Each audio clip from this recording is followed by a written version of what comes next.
Voilà, c'est parti pour ce nouveau numéro de FM Entretien, votre tranche Ndetoloba Lingala, tranche Oyo, et après Narabiso Bansomai Otoebite, valeur, il y a République démocratique du Congo, dans tous les secteurs, Tobé Narabino, toujours Boya Koloba, Boya Kovanda Nakiti Oyo, les lotos en honneur, Yakoyamba, invité Nabiso Toyamba qui la fois passée, to tourna qui ba numéro Minginaye, bo posa qui ba question belé, bolobi Marambazo Lobaneza Masapo. Azua ngo wapi alotaki ndoto eza makambo lokuta ba oyo bazali na contradiction na religion na spiritualité na ye balobi que eza mensonge ye azongi alobi azana ba preuve de balobara ba tulampaka ba mona peleve aye lelo na ba preuve pour ko attester oye alobaki la fois passée na kanisa bobo sanyete zali bongo fumu chike va simbilila chinzambi manyema azali chef religieux ya Bena Congo azali nguza nde tobenga na lingala ayebi histoire réelle ya République démocratique du Congo wana ezali maloba na ye yo peso roza maloba na yo plateau la porte à FM télévision est grandement ouverte à après même na débat contradictoire topé oye ko sala droit des réponses ou soit aux amba remarque to ba critique comme la biso de Sabino programme FM télévision et ceux qui kaka na TNT na télévision nandela etandoté sur Facebook bokozwa biso na page FM télévision officielle bokepe lisusu na YouTube Fondation Malou à télévision bokokuta biso to kei déjà ko yamba invité na biso parce que les lobby ayena matière ayena mai o ezali ya valeur ba congolais ba habité ba jeune ba mikolo ba yango ba peko pesa valeur na spiritualité na bango ya banguza to kei déjà ko yamba ye fumuchi Merci maman Ruth, merci. Et merci na bande connaît sur la biso na Fondation Malou à télévision. Na pesi bangomote na population na la Congo et tous les Bena Congo, Machel Coutimé, Bangunza, pasteur, toute la République démocratique du Congo, les chefs de l'État, l'autorité nyonso. Na pesi bangomote et puis Jean Nyonso ya télévision, y compris na Yomoko. Merci beaucoup. Président fondation na pesi bangomote. Vraiment, tozene sengwa koyamba yo, tomoni yo lelo na ba preuve, ba beaucoup. On n'est pas. Oza kutumukie. Mais bino bangunza toyebe bino mamba otanga boete, ba initiative on est au tuapi. La génération, na la zana poto na tanga na sala sociologie sciences politiques. Na sali école égyptologie par professeur Gofi Gomez. Yango zo la biso lelo o ko défier ba téléspectateurs ba lobi ko yaki ko beta masapo. Awete makisosi la élève et Obenga bango na Gomez muta formé bango professeur Obenga. Vraiment. Muta formé grand frère na biso le grand Omotunde. Na bimina école wana. Yango kanga nyoso za nango sciences religieuses pas ba catholique. Na oloba masapote bible na bien on approche nanga. J'ai été na Vatican kozonga sa Bible. Ba Congolais balandaki yo malamu tango lobaki phrase wana oke ozonga sa Bible na Vatican. Je suis le premier ngunza na histoire ba ngunza na Congo qui est allé na Vatican na basilique Saint-Pierre na koti na église oneska pape likolo balobaka abénus papal na koti na kozonga sa Bible na ba Marie na ba Yesu donc si bango.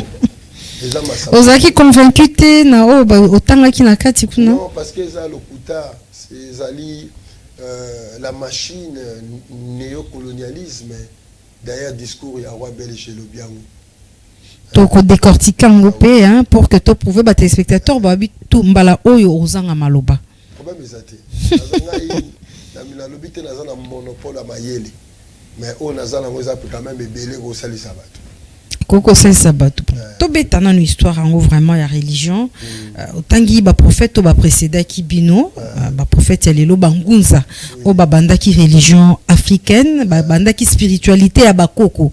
Mais soudain il y a à une époque il y a ba colonisateur bayaki, ba missionnaire pe bayaki balanda ki bango ba tei évangile christianisme koti na Afrika mobimbe bandeka na République démocratique du Congo te kasi ekota ki pe na bamboka misusu lokola na Cameroun, na Côte d'Ivoire, na Guinée, awa na République démocratique du Congo, banguza ebele bayaka balobi o bakolo baboti kanzamba mindele mais ba preuve réelle o ezola kisaka nzamba ya bakoko nde ezali puissant et tikali komona na te Lobité le ba téléspectateur ba lo ba preuve nini oyo ba komeli biso ba lobi ba preuve nini oyo na ngoko lo ba kenzamba ba kokonda zali nzambe ya solo po bango ba moni nzamba ba mindele ba moni ba miracle ya lolenge na lolenge tout na motuna na liboso. OK.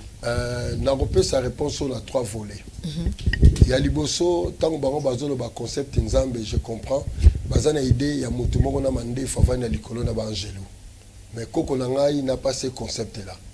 Koko nanga tanga zolo banzambe za papa na mama nanga to papa na mama na yo malembe fumuchikeva olobi koko na yo o tanga zolo ba komba nzambe le créateur azomona papa na mama o bazali bato lokola yi ba ancêtre parce que pas na biso nzambe aza innommable impénétrable ba benge bunzi yango ba juif ba lobaka ayin yango ba indien ba lobaka parapragma d'ailleurs bazo sala éloge. Il y a société occidentale en matière de la religion. Il faut se poser la question na biso na bango banani batali boso ba apparaître na mokili.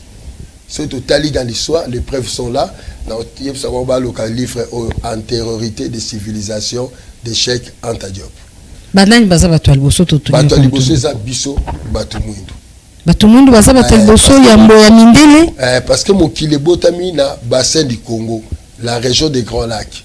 Est-ce que mokili botami awawa mais bauta na Amerika baya awa na Afrika ilobela bino loko pepo bo yemeka kotimo la histoire nazo koma babotamaki awa mutaliboso abimeli awa or biso tozali na mode de vie sédentaire to fanda resika mo alors bato ba na mode de vie sédentaire ba osala cimetière ba osala ba coutume ba osala organisation sociétale ba osala même modèle à resembler. Donc si l'idée de la religion faut ezalakati na mokili faut botamane pas la biso. Je vais donner un exemple. Oui. Balobi que la circoncision d'après la Bible a été donnée à Abraham par Yahweh. Or ceux qui boké na ba stèle en Égypte antique pour monde na ba hiéroglyphe moins 5000 ans. Babana déjà ko circoncire ba na Égypte ba pyramide. Moins 5000 ans. Or d'après la chronologie biblique de Adam à Noé 2000 ans, de Noé à qui? À Jésus 2000 ans, de Jésus à nous combien? 6000 ans. Or, sur la chronologie biblique, on a commencé à parler d'Abraham moins 2000 ans avant notre heure, avant Jésus-Christ. Ce qu'on y est, parce qu'on a moins 5000 ans avant nous les téléspectateurs, na yo maman nanga, bon mi peut ça ba réponse na mitema na ba cameraman. Ce qui circoncision, ezali alliance, il y a mutu, nan zame moko universel qui s'appelle Yahweh. Alors, na biso, na ba juif, nan yango Yahweh appelle ça qui signe mutaliboso abanosalela. La réponse est à biso. Pour biso de bandi ko sala ngo déjà bandakala. Surtout qu'il y a des travaux même à Chenkata Diop, ba le biso. Moins de 200 000 ans. Premier signe de civilisation d'un peuple. Quand on dit civilisation, il y a comme mature, comme adulte. Et ça, à ce moment-là, Abraham a raté. Adam a raté. Bible a la chronologie à 6 000 ans. Mais quand on a la chronologie à vie, il y a moins de 200 000 ans. Donc, aux hommes, on a dit que il faut que le peuple soit na biso pour que culte na bango. Ya biso ezali vraiment un impact selon la réaction des téléspectateurs. Balobi ba sambeli nzamba mindele ba moni ba miracle. Na kombo Yesu Messia mais na bokoko ba moni le côté. Ça c'est la première réponse. Deuxième réponse. Ezabo. Jésus obino bo sambelaka. O bango bazo croire nzambe ya ba mindele. Aza égrégore. Un égrégore, c'est quoi? Un égrégore, c'est une entité qu'on va créer à travers Makanisi Abatu. Il est nourri, n'a pas pensé à Batu, n'a pas chant, n'a pas activité Batu la bazosal. Par exemple, PPRD, ils ont égrégore. IDPS, égrégore. Oh, Palou, égrégore. Aux autres égrégores, ils ont une entité qui est créée par le pensée collectif Yabatu. Tant que vous avez kanisa yango bomonaka soko loti koko na yo akufa to papa na akufa on définir bien mais soko loti Jésus par exemple on monaka mutu moka lumière na kotala ti Ce qui fait que tant on a le Jésus, Jésus, cette entité égrégore commence à exister. Donc, il est plus loin. Bon, le Kelanga escani na Bible, Jésus a bikisa batu na pouvoir na exact. Abikisa mutalbaga ta foi t'a sauvé. Or la foi est une idéale, est une idée, ici. Donc tu es sauvé par ta pensée. Yango na complétarango, c'est lorsque tu comprends qui tu es réellement. Na ba philosophe azaki makamulation d'Égypte antique ba connais-toi toi-même. Mais depuis bango baye christianisme, islam et na mboka na biso na continent africain. Qu'est-ce que l'Africain a produit en matière de technologie? Maintenant, on va pondre bango la prochaine émission les 150 savants africains. Basali ampoule, opération Mutema, basali train. Mais oui, d'ailleurs ce qui est en Afrique, Australie, entre Zimbabwe et Tanzanie, moi on a vu ce moment mobile tout ça le boko. Il faut avoir des bateaux bakata bango maboko. Bateau le boko ya plastique et ça la commander na penser na yo. Mais au moins il peut nous sur évolution malgré tous les alliés d'Afrique mais mindele qui a besoin musique. Évolution la technologie. Non, technologie c'est l'équité. Mundela salaranine. Je donne l'exemple il y a bouteille whisky au Jacques Daniel. Mutasala aux amutumud esclave des États-Unis. Et monsieur Jacques Daniel oaza propriétaire et esclave wana azu whisky wana chango kombo na. Toutes les inventions ce sont les noirs qui l'ont fait. Bakoko na biso balongwa na transatlantique au bakina les États-Unis. Bango de basalia. Bazaki ba ouvrier bazoko langa ba directive ya bato azako singolo. Ouvrier ko dubia ba fouté salaire. Ils étaient des esclaves. Le mot esclave vient du terme slave. Slave ezali un tribu romain bazaika bato bazanga zanga tina. C'est alors ba rejoyango par ba Gobineau batu oyo ba soutenir théorie de l'esclavagisme, il y a infériorité de l'homme noir par rapport ya mundele ba yendesko ko sala que ba nègre donc batu mundu bazala bongo. Au fond nga parenthèse mo bien. Au fond nga parenthèse mo bien tout sur l'esclave. Est-ce que vous savez papa na biso o nani oyo wa yemba nzembo nani nzambe moto moyunda auta ba congolais ba bien tazo bosa la kombo na ye auta pe kokufa ayemba nzambe wana nzembo wana moto moyunda auta wapi ba excommunié en église catholique asala un mois à côté de l'église ba convoquer na pape pour ayemba nzembo. Est-ce que vous savez ça? Est-ce que vous savez que l'esprit, la vision esclavagisme est bandit dans la Bible avec le récit, il y a Noé, il y a Balané Misad, Cham, Japhet, Nassem. Noé Yemoko, prophète soi-disant Yahweh, a meli masanganae à Langwe, na buzoba nae. A longoli bilamba tikali bolumbu, sikoyo, mwana nae Cham, a moniye. Ndengo zawana mama na Ruth, ato on peut s'en réponse te. Outu na bar na yo, outu ngwasuma, okomi peme na ndako longoli bilamba po na kwiti na yo, ba no ba bimba kutu na balaba mutakala, est-ce que ça faut ba na yo to faut na yo moko mama. Parce que yo tango la muki, on lui bon, nazo modi kana. Kana kutazalaka te mwana ya Cham. Babi à l'époque abota magité. Kana ngo yewana Palestine. Est-ce que babundaka ba Israélien babundaka? Kana yewana, kana ya comme le Palestine, le Moyen-Orient. Parce que biso ce que intérêt anini biso dans l'Afrique, to vivre malédiction wana. Pour bato baza censé être maudit ba bénéficiant et ça ba juif. Nda ba Palestinien ba sakuna. Parce que y a biso problème ezani. Est-ce que vous comprenez ma camboana bien maman? Donc pour te dire que koya ya mundele pa na biso et produire aucun développement et pas na biso. Oui. Comparer les deux technologies. Georges Balandier, battant un livre Royaume Congo, fille sociologue, grand professeur à Paris, il m'a ça va François Hollande. A communiqué pour le Royaume Congo. A communiqué. Alors bi, bazaki peuple moko civilisé tina mikuwa na 14e siècle. Tozaki civilisé tina mikuwa. On peut imaginer des grandes civilisations. Tina mikuwa. Aucune misère terre virène, au moment la pirogue, Il y a longueur à 100 mètres. Koko Salaki déjà dans le 11e siècle. Koko Salaki ba lutu. Yambodi, t'es bon à Salaki, tout le monde a le voix, il y a qui le lutu, au même que ba roi Congo bando va na ba kita nord. Kita nord, ils ont intervenir.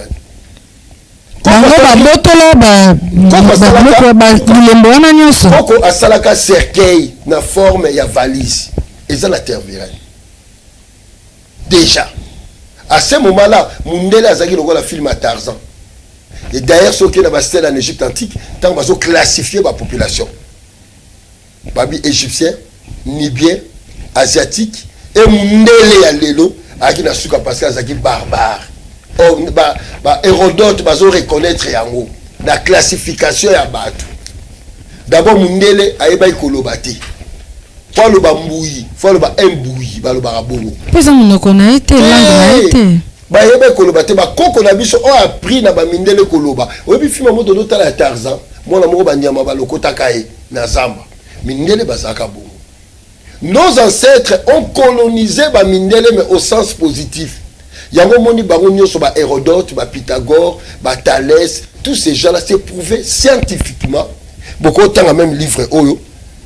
Les racines africaines de la civilisation européenne, écrit par Omotunde. Vous pouvez lire ça. Batona ne soit autant pas na biso. Donc on lelo ezo sala ke cameraman azala. Micro na yo ezala. Ba koko na biso mi babanda ka. Ba suki bo kamera ya hôtel mawana ezala ba stèle en Égypte. Il y a rien de nouveauté na mokili oyo. Tout a commencé chez nous. Bango va reprendre parce que ce sont un peuple nomade à quoi bâtir civilisation T. Il faut moutafandaka et sikamoko. Alors tant que le baki bande connaissons va poser la question et le on est développé biso. Est-ce que vous pouvez parler d'un développement de la société homosexuelle baza? Vous pouvez parler d'un développement de la société oyoyo bimana ki chasse mona ba mabulu eza. Vous croyez que Mundela ko faire développer bino? Impossible. Hier, on a Belgique à Zoloba. Et ça grâce à Bikeko, on a bien de Tongi Belgique. Si la Belgique a des métros, si la Belgique a Zalaba Bituka, et ça grâce à Bampungu, on a bien. Il y a le bureau, on a discours à roi belge. Toye Bissabango Bampungu, où ils ont infra-satan, pour remplir la misère dans Bissoto Zambon. Pour tous les moyens qu'on utilise, pour tous les moyens qu'on colle, tout se développer. Il y a des gens même qui sont côté christianisme, qui biloko ane comme le la faille. Et ça me fait la colonisation. Mais fait un néo. Non, c'est conviction. Il y a spirituel, merci, conviction. Parce que pourquoi noir au bois comme pungu, mais au vanine qui est quoi marina Jésus landa. À bois qui pungu parce que pungu est une tradition et belé, ils ont freiner, ils ont la bakodia. Mais blanc, moi ils ont fait, il faut lui perdre même la vie à battre. Alors bino nde balimbe bozo kosa bato pote bato bazo bondoki te nazo expliquer ngo et bon que quoi Marie na Jésus et que quoi Marie il y a bato te ba ba sala la religion wana ba ba sambela kaya mutu comment yo ko sambela mundele ngo yemoko azolo baza grand pona bakoko na yo omo ke liyo na mutu et comme ce zoba au lokami na kena nkodia c'est quoi nkodia la famille. Qui s'est mbongo ya libota yozo sepela mutu azwango. Koko apesaka mbongo te nguma asanzela yo. Non, c'est faux. Koko asalaka porte-monnaie magique te. Donc code ya ezali porte-monnaie magique te. Code za nini? Omoneti lunette oyo. Na za papa no par exemple. Abi moi na rite. Na zo kufa. Na kotika bino na pasité. Zo. Na lobika maloba. Mais condition la pêche il faut ça les sarabatu. Monter bondo ke koti na kati. Ma pe ko ça les samudu. Mais ba na bible. Pourquoi condition ça? Oh mais condition ça les sabatu. La pêche yo riche pour o ça les sabatu. Batu no c'est na famille bazanga eloko ko liate. Mais richesse la pêche ça moto moto fengela sala ndenge bible lobi na moto kinaenda wolia. Quand de wana bimiselo mbongo te. Et qu'on fait prospérer activité na yo. Et si comme limo mabende et qu'on fait prospérer activité na yo ce côté kaka mapa et qu'on fait prospérer côté kano mapa tu comme na boulangerie parce que tu as le devoir ya ko salisa batu basa na passe oh parce que yo ndimi sikoyo tango Yesu a multiplié ki mapa a pesibino ezaki pen kodiate wana makanisa bino bainda oh mais qu'est-ce que kodi yango wana Pas ça les sabbats. Donc il y a eu ces bien. Faut me dire que les spectateurs bazar mitune belé à votre. Dans répondre. Balobi boy. Il y a la code ya ozo défendre en haut batu mokil mon baba et bike bazar na code ya famille ozo lia bango ozo esenga ba sacrifice ba bazar na ngosa la ba effet. Ba bomba ngo ba wanga na vaka. Té esenga sacrifice té. Code ya e bomara batu té, code ya esenga sacrifice té. Na peu exemple moko. Tokeka la Bible na bino na la Bible pour vous comprendre parce que vous êtes les enfants de la Bible. Il y avait l'arche de l'alliance et l'on pas Israël et qui na mboka moko ba pa. Et vandi kuna et comme be ko bomisa bato. Roi David a ki ozwanga zobina pour zomisa. C'est une code ya ba pesinga. Yo ko yiba ngo parce que ça richesse sa famille na binoté et ko salo bandeka. Pour ça binoté. Parce que ça la famille na biso. Au moins on quelque part coutume ils rendre bato pe ba esclavagisme au dénoncer mais moto comme esclave moral azumbongo asala ba projet te sengi ka ki sal sabato. Mais on sait la projet. Pour comme condition pas na. Mais est-ce que ça m'a pourquoi yo sala mbongo sal sabato te? Hein? Au comme le roi nzembo mené bongi sa moi sinayo nzinziye. Comment yo sala mbongo? Moi si bana bandekolo ba dia mbongo na titina na ngozani. Pour ngata on a ça dans bon il faut la bana kasi na ngabalia maman na ngalia papa na ngalia baninga na ngabalia et c'est mbongo ngwana qui est ce chef qui ne mange pas la batunaye c'est vos chef tu sais vraiment toujours voulu na maso na biso bokoko banguza oza subasima na bino nzambe na bino bino mo bomi comme si bakimbangu entre ta kimbangu nzambe na bino bo définissa kiango na émission elekaki mais kimbangu yemoko ba ouvrage ba makomi elobi peke alobaki azali motindami ya roi divin ya nzambe place wana mo peke mwana koko sope ezali na makanisi koko so ezati d'abord il faut que comprendre kombo kimbangu alobaki yango la fois passée là si tu permets na kenango rapidement oui allez-y rapidement d'abord na kikongo tozana préfixe wana ki eza pona expliquer concept mbangu. Le concept mbangu vient du verbe mbangudi qui signifie interpréter ou transformer. Donc, transformer ou interpréter, cela veut dire quoi? Rendre accessible et l'eau qu'on a pour Batouba Neni va comprendre. Il y a un combo qui m'a le les révélateurs de mystères cachés. Un mystère, c'est quelque chose qui échappe dans l'entendement d'Abisso. Donc, mutu azo porter kombo kimbangu akozala mutu oyo ayeko rendre facile pa na biso explicatif pa na biso oyo ezali ko échapper la connaissance na biso. Donc kimbangu doit être d'abord un grand initié oyo amemeli biso capacité à comprendre.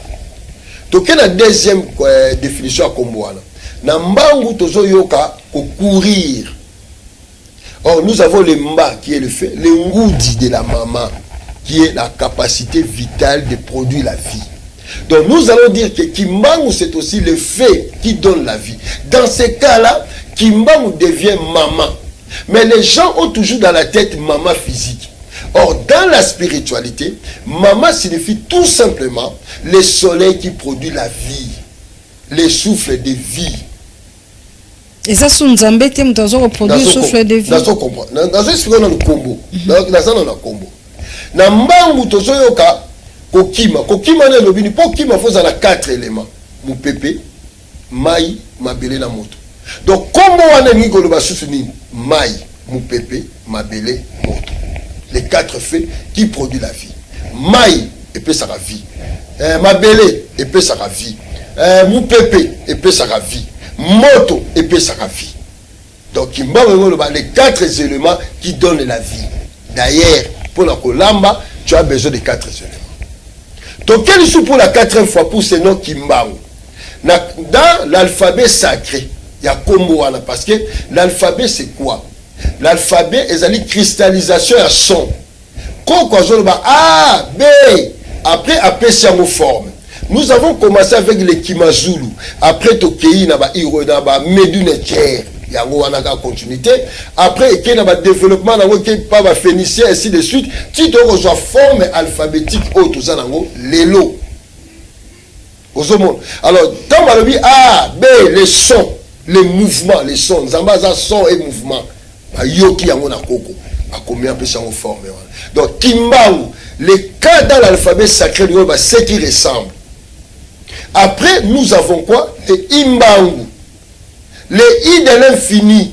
Au moins, sur une niature dans le colo, on le va aïe. Pourquoi on le va aïe? Na niature dans le colo. Parce que les cellules du cerveau s'appellent dans le colo.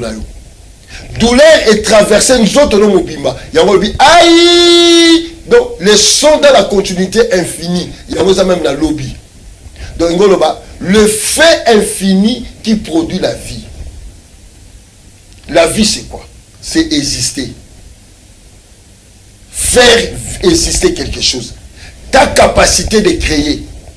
Ta capacité d'appeler à l'existence ce qui n'existe pas. Raison pour laquelle l'homme de 1921 avait la capacité à faire un miracle. Le Koleza passe à Bongisi, parce qu'il était rempli de cette puissance. Donc il avait atteint un degré initiatique appelé Kimbangu. Donc même yo, quand tu grandis spirituellement, Kimbangu. Donc Kimbangu maintenant, ça devient un degré d'élévation. La matière. Mais Azriko Sambela Nzambe, contrairement à Bino Sambela. Olingi toujours Nzambe bafuka makabazo Sambela bo. Na concept bantu Nzambe bafuka makabazo Sambela kazalarate. Nous sommes dans le principe du travail. Na ojiye manze mongora bangoza. Yebeto beno toi kele mudibundu. Salaye Sambila. Salaye Sambile. Salaye Sambile. Oh Sambile sala. Tomavanga luzolo lwanzambieto. Salaye Sambila. Bilongi bame lusambile nwe. Saluke nzambe ngina sendo. Bana bame luyimbile nwe. Saluke nzambe ngina sendo. Oyaye. Donc nous sommes dans l'aspect du travail. Yango Bible a repris, cherchez, vous trouverez. Monte keza na on a battre parce que Kimbangu a matak abana ko salela na komipe. Non, j'arrive. Si la Bible a des tirés avec nous, parce que les éléments de la Bible ont été empruntés dans la civilisation africaine. Ce n'est pas parce que ba précédent qui bino bazaki ko appliquer Bible. Oui, tanga parce que ba téléspectateurs ba besoin ça la massa posant ba preuve. Merci. Ils ont un problème. Oui. Natanga témoignage.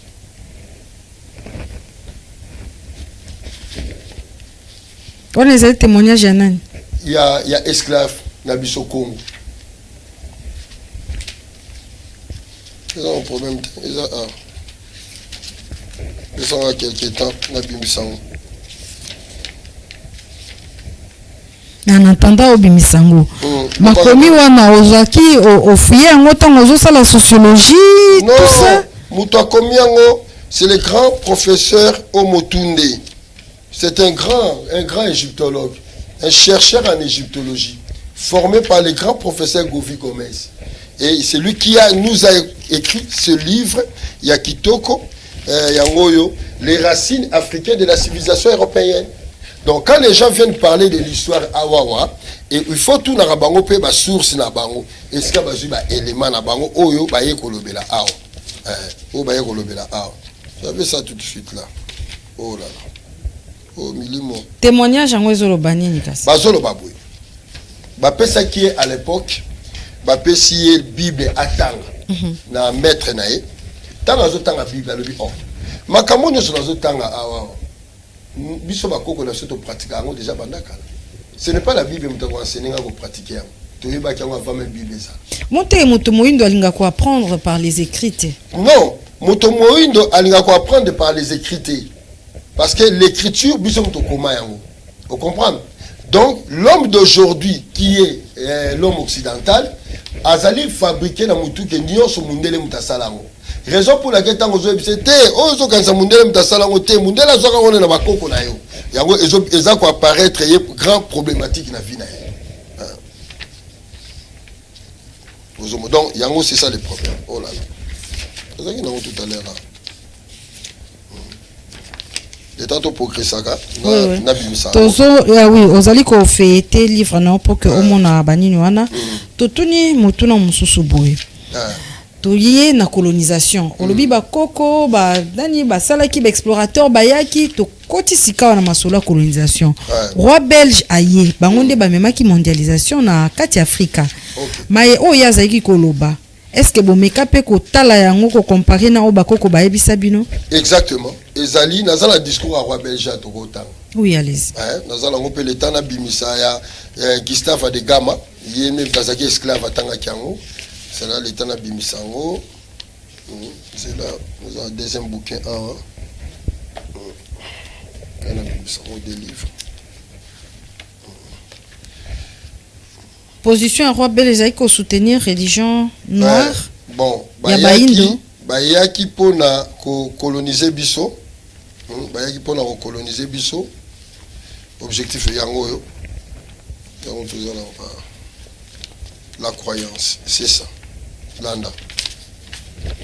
Les actes discours mutu à comment kiango Gilles Requens. Après on a la réponse on des photos. Oui, allez-y. Alors nous devons savoir qu'on a été colonisé par la Belgique. Qu'est-ce que signifie le nom Belgique? D'abord. Qui sont les Belges? Comme on a Bel, yango Bal, yango Bil, yango Monaga, Bal yango ba Dieu Seigneur de confusion. Oui, mais c'est tout de Babel. Jik est le science ou prêtre. Raison pour laquelle dans le village, dans la ville Morosa la Belgique, il y a un Minobel. Est-ce qu'il y a un grand initié dans son monde chaque année pour ça là, sacrifice là. Minobel. Les gens peuvent aller vérifier ça en Belgique. Château Morosa. La Belgique, Ezali, royaume Moko et Bini, parce que y a le pays de Benelux, Belgique, Hollande, na Luxembourg. Ezali femme Ezali couronne moko bimi appartient à ba roi Mérové. Ba onyo soana na ba anglais, ba hollandais, ba tout. Nous avons les 13 familles Illuminati, il y a une famille qu'on appelle les Mérovingiens. Ba onde baza na base ba couronne ezana, ba onyo so ba couronne Angleterre, Espagne, ba la bango ga famille moko.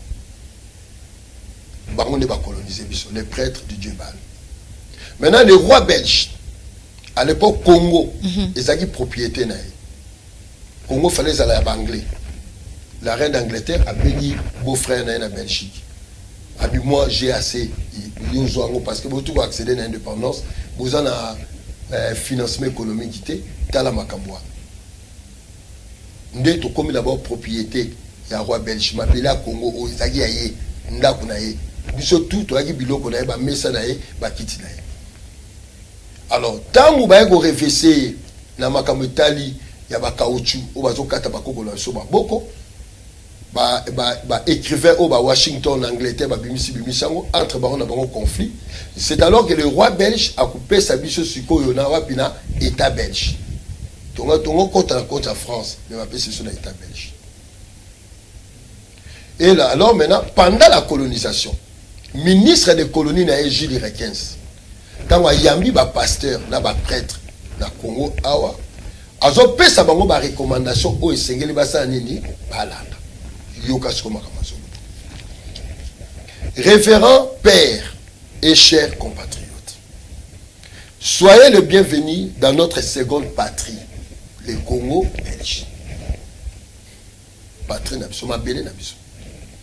La tâche que vous êtes conviés à y accomplir est très délicate. Mission au besoin ça est délicate, donc elle est makasi, elle est blaguité, elle est très importante, elle est facilité. Et demande beaucoup de tact, elle a beaucoup de techniques, de tactiques. Donc vous avez encore un soldat, Burkina Front. Prêtre, vous venez certes pour évangéliser. Il y a seulement pour évangéliser. Mais cette évangélisation doit s'inspirer de notre grand principe. Tout avant tout pour les intérêts de la métropole, la Belgique. Évangélisation, il faut s'inspirer de l'intérêt de la Bissau. Donc l'évangélisation, ils ont inspiré l'intérêt à nous mettre soi-disant Bolukaka. mais pour l'intérêt du colonisateur. Le but essentiel de votre mission évangélique n'est donc point d'apprendre aux Noirs à connaître Dieu. Comment le but? Mais bayaki kolobela kombo nzambe, le christianisme, ba missionnaire bazalaki. Vous êtes venus évangéliser, mais l'évangile c'est quoi? C'est pour l'intérêt de la métropole, la Belgique. Et derrière la Belgique, il y avait plusieurs puissances. Les États-Unis, qui ont des intérêts sur la République démocratique du Congo. Intérêt colossal. Est-ce que vous savez, c'est grâce à la République démocratique du Congo, les États-Unis est devenu une grande puissance avec la bombe d'Hiroshima. C'est là maman na poussana, limbisa maman. Poussana. Na epikoza pressé. Abi, ils les connaissent déjà, bayebie banakala. Ils parlent et se soumettent à un zambi et ou vidi mukulu. Que sais-je encore? Bayebi. Toyebi déjà makamazambe. Toyebi yango. Toyebi ko sambela. Toyebi ke nzamba zalaka. Bababeka gayebo. Toyebi. Ce n'est pas l'évangile avec l'église et qu'on l'accepte de nouveau. Yoyebi déjà ko lamba pondu. Est-ce que mundela ko ya ko laksone balamba su pondu? Est-ce que mundela ko ya ko laksone loko yoyebi ko lamba madesu? Oyebi déjà. Awa ko laksone pizza.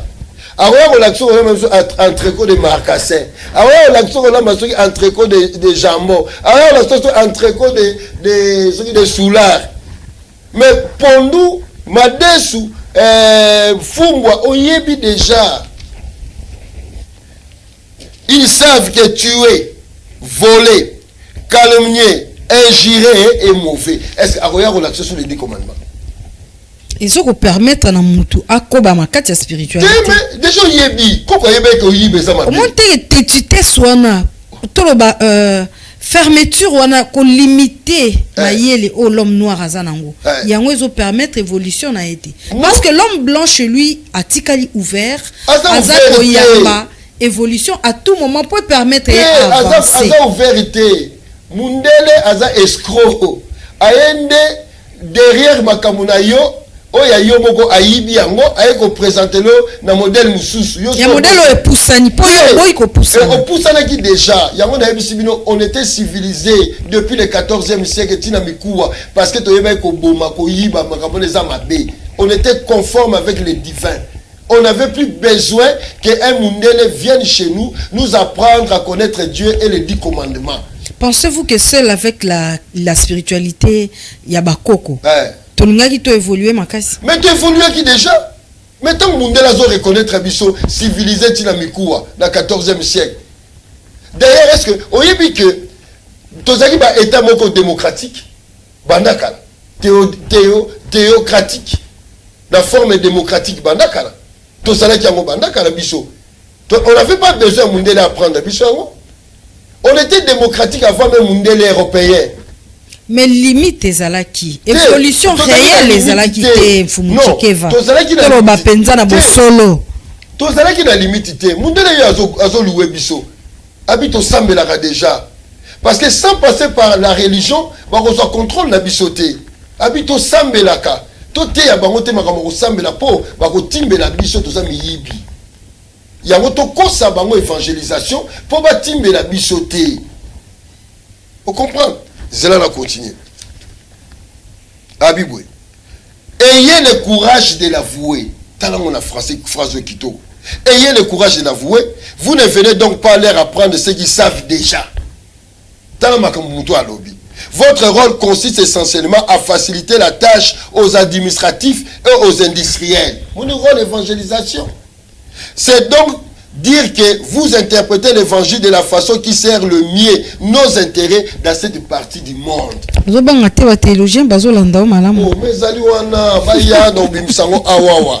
Pour ce faire, vous verrez entre autres désintéresser nos sauvages dans les bafinibiso, des richesses matérielles dont regorgent leur sol et sous-sol.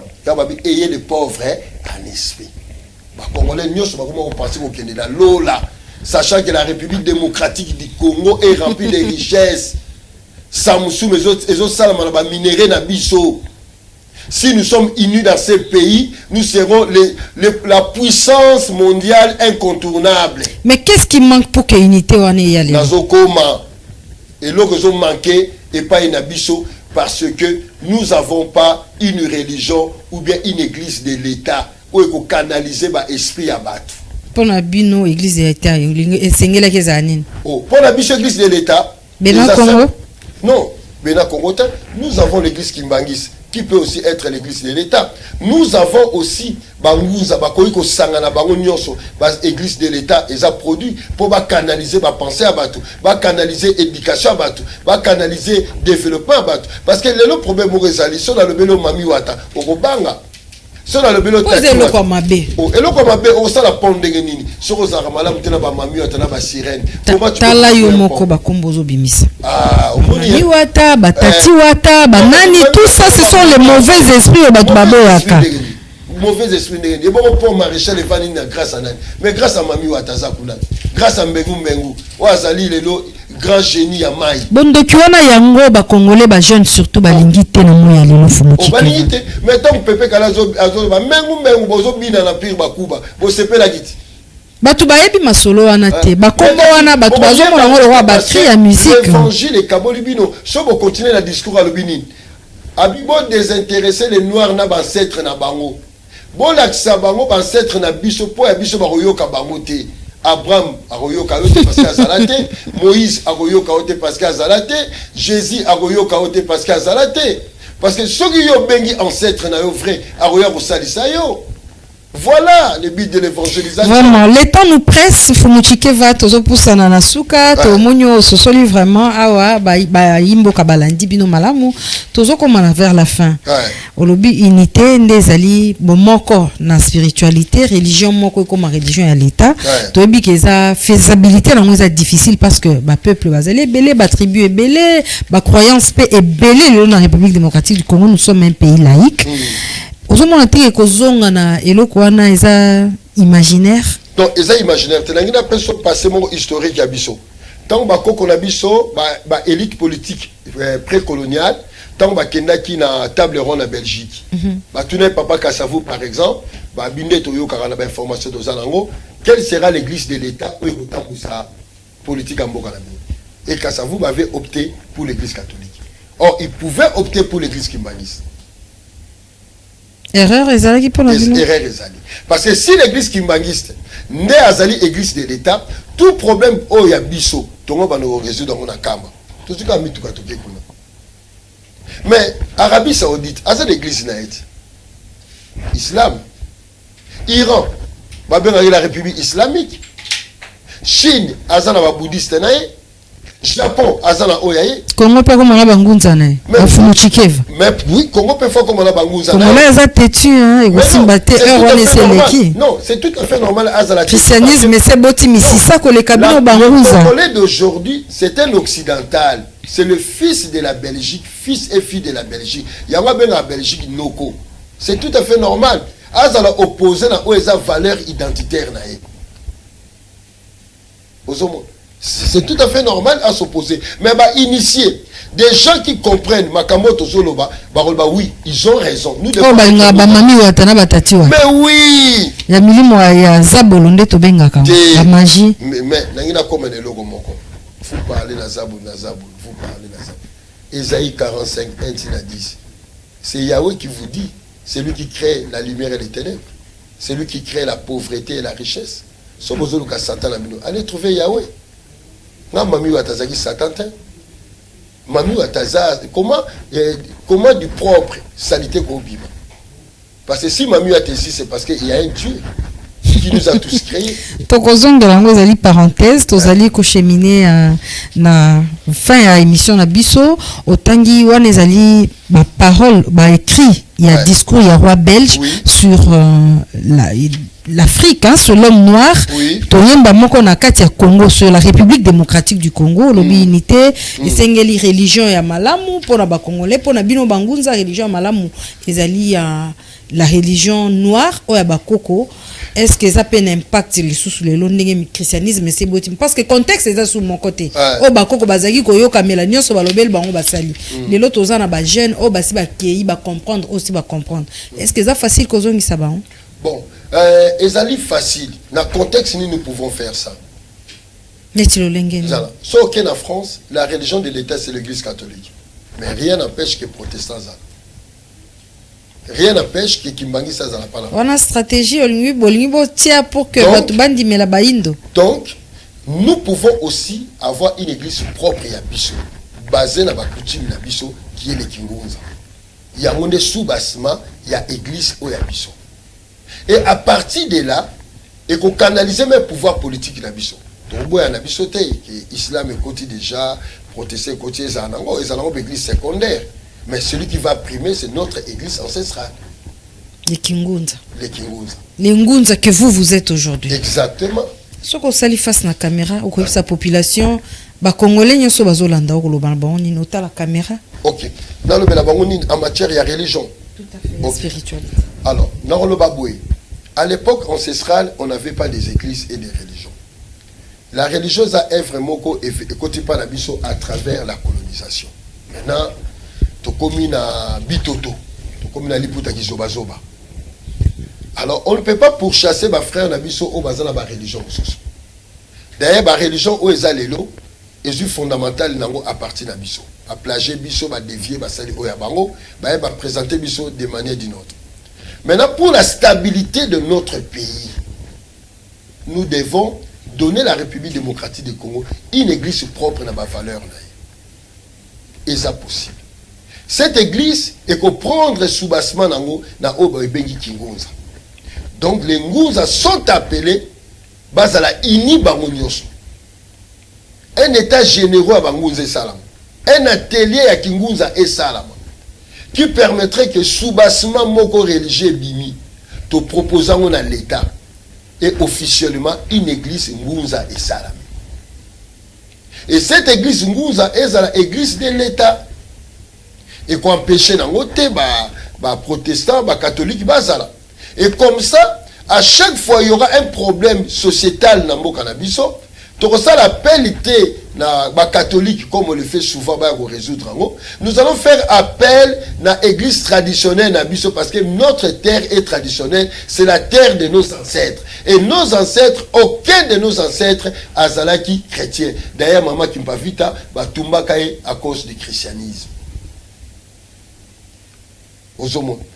Bana Nabiso est belé. C'est le musulman et les chrétiens qui sont à la base. Il y a esclavagisme, il y a peuple Nabiso. Donc, si nous avons cette église-là, et vous allez malade pour Nabiso, pour canaliser ni Nabiso. Et ça, et le moment habite. Et ça, malade. Et vous voyez, même quand ça, bande de Nabiso, valeur à cimetière, valeur, il y a beaucoup de Nabiso, valeur à Makam Nabiso, et belé parce que. Nous sommes français, nous ne sommes pas des Belges, nous ne sommes pas des Américains, nous sommes le peuple Congo. Nous avons la façon de façon de concevoir. Je donne un exemple. La valeur l'homosexualité n'est pas autorisée. Donc je ne vois pas l'église catholique protestante qui autorise l'homosexualité et l'église par exemple à Bissau. Dans le but de la contre ma PD. Mais je dis ce qui est vraiment pour comprendre que ayebi pe histoire na lolenge na ye a lobby o ko koloba bino ba eban so besoin ko continuer ko landa biso nandila ya FM télévision sur TNT ko landa biso pe na bouquet Blue Sat na Blue OTT international partout à travers le monde ceux qui vont télécharger Blue OTT international ko landa FM télévision à tout moment et puis sur Facebook FM TV sur YouTube Fondation Maloa télévision bobo sanate numéro ezali affiché na baya écran na bino à chaque fois que vous en avez besoin un numéro to contact ya fumuchike va boko benga biso to koye la bino ye akoya akopese la bino oyo besoin nango besoin soit ba précision ou encore bongo contredire ye venez la FM télévision est là ezali chaîne ya ba congolais nyonso to za na parti pris te bino moko bolandaka idéologie principale, il y a initiateur, il y a Fondation Maloa PFM Télévision, Maître Maloa Billy Cléophas au Akoma. likomi na ye lobi nul n'a le droit d'être seul sur la terre. Oyo pe amonique et simité ponaye akoki koya la FM télévision FM entretien kitso fumuchike vavandi bino pe borovanda yango bino batboyebi sociologie africaine boya porte eza grandement ouverte tokoyamba bino pe tokosolola lolenge moko équilibre social ezala. En tout cas merci beaucoup, c'est la fin de cette tranche FM entretien tokutani na numéro ezali koya.